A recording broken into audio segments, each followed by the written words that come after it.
In the house today, joining us on the line is Noah Rothman, associate editor of Hot Air, and we wanted to have him on because today we begin the Benghazi hearings.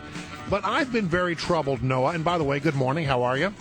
Morning, I'm well, thanks for having me. I've been very troubled because I look around, I was a reporter for about 35 years before I got into the opinion-giving business. And as a reporter, I always did the story that seemed to have, they seemed to be interesting, and I didn't take a look at whether you were on the left or on the right. If there was a story to be dug out, if there's something that didn't smell right, you just went after it.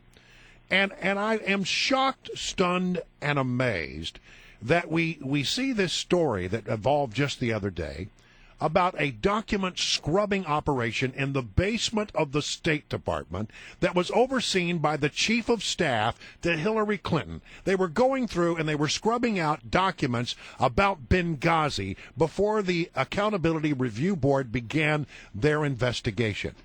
I don't know. Everything about that says to me that's a huge story. And yet I am shocked, stunned, and amazed that so many news organizations have just simply chosen to ignore this. Do you have any thoughts on this? Yeah, I'm going to try to play devil's advocate a little bit, only because there are significant consequences for members of the media to go out in front of Benghazi revelations. One, there have been a variety of them. Actually, Dave Weigel over at Slate had a really good post on this. There have been a number of so-called bombshells that have proven to not be bombshells over time. Two, the experience of Lara Logan looms large, I think, in the minds of a lot of reporters. She broadcast a report on Benghazi about an individual who claimed he was at the annex on the night of the attacks. He wasn't, and she was suspended for 7 months. She's only recently been reinstated, and there are a lot of eyes on her watching very closely.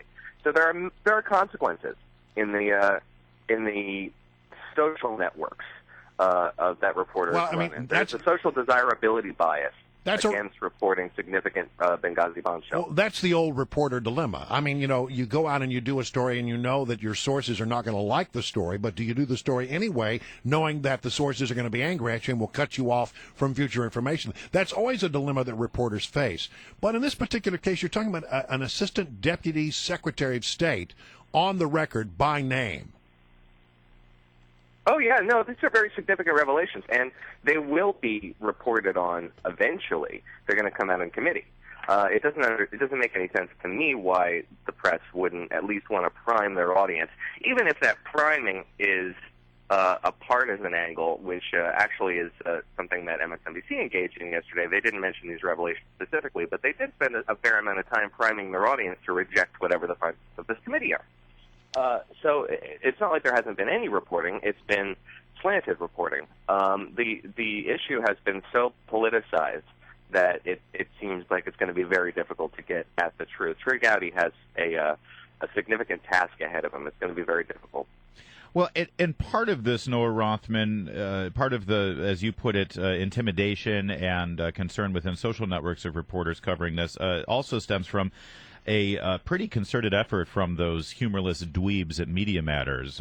David Brock is a huge Clinton supporter, Hillary Clinton supporter. He really founded Media Matters to pave the way for Hillary in 2008, and he has made it his calling to publicly shame any reporters or networks that go after this story and try to delve into it.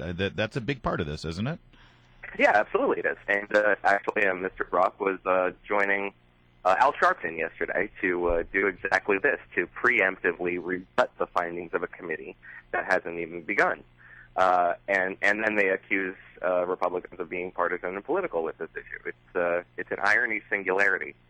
But you're right. To the extent that there is reporting, it is done with an eye toward shading the coverage, towards priming the viewer to reject findings.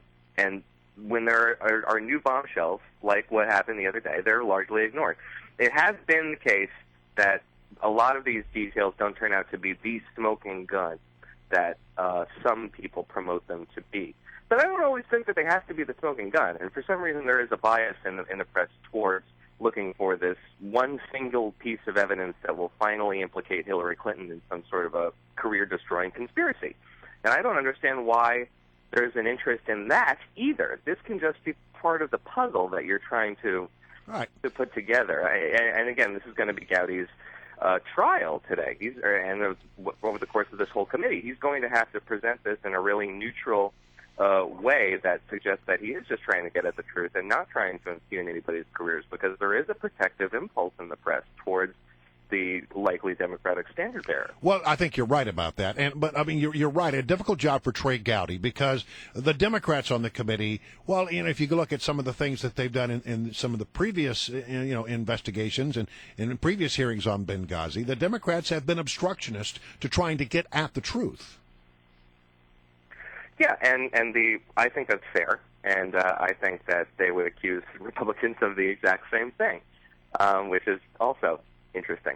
But this is supposed to be a very different experience, and it remains to be seen whether it will or not. But one of the major complaints of members who were on oversight, who were working on this issue, was that Chairman Issa had politicized the issue and was handling this in a fashion that was ham-handed, let's say, just a little theatrical. So if there is a contrast presented there and Democrats don't behave as though there's a contrast, the behavior pattern remains exactly the same as we saw in oversight, then I think their case is really significantly damaged, and it would go to show what you said, that there has been obstruction on their part with a political motive in mind. In the meantime, Noah Rothman, I hear from a lot of people who say, yes, listen, this Benghazi thing, it's a nightmare. It's horrible. We lost 4 Americans, but it has been so hyper-politicized that it is very difficult to feel like you're reporting on something that is objective truth, where in the IRS scandal, many people think that that's where there could be a major scandal, and there really isn't a whole lot of investigation going into that one. How do you compare those two stories and how the media is covering them? They're relatively similar. The IRS story was actually fascinating for its rollout, because when that broke in the spring of 2013, reporters were besides themselves with the direct comparisons to the Nixon White House, to Watergate, and it was an incredible scandal, a really significant scandal. And then, over the course of a few months, they had managed to convince themselves that it really wasn't even that big a deal. There was one revelation that came out not too long after the initial revelations were revealed through a planted question in order to get ahead of an IG report by the IRS itself. Somehow you can manage to convince yourself that that's not a big deal. But they did, because maybe possibly that other groups were targeted as well that were liberal groups. Now, that has been proven to be a stretching of the truth. But the seed was planted in the summer of 2013 that it really wasn't an atypical behavior pattern for the IRS, and it really hasn't been touched again with the fervor that it was in the spring of 2013 since. Yep. The narrative stuck, and the same thing has occurred with Benghazi. A narrative stuck. There's a social desirability bias to not go too deeply into these issues. You will be ridiculed. You will be mocked by institutions and people who are regarded quite highly on the center left in the press. Noah Rothman, hard ball. We got to leave it there. Thank you, Noah Rothman. Good stuff. Thank you, Noah. Thanks, Noah. Thank you. By the way, that when he says that seed was planted against the IRS investigation, that seed was planted by the exact same organization, those humorless dweebs in their cubicles over at Media Matters for America. They are funded by George Soros and a bunch of high-end liberals out of Hollywood, and their job is to try to run interference on behalf of the White House. And they have daily calls with the White House about these things. Sure so do. check them out. Follow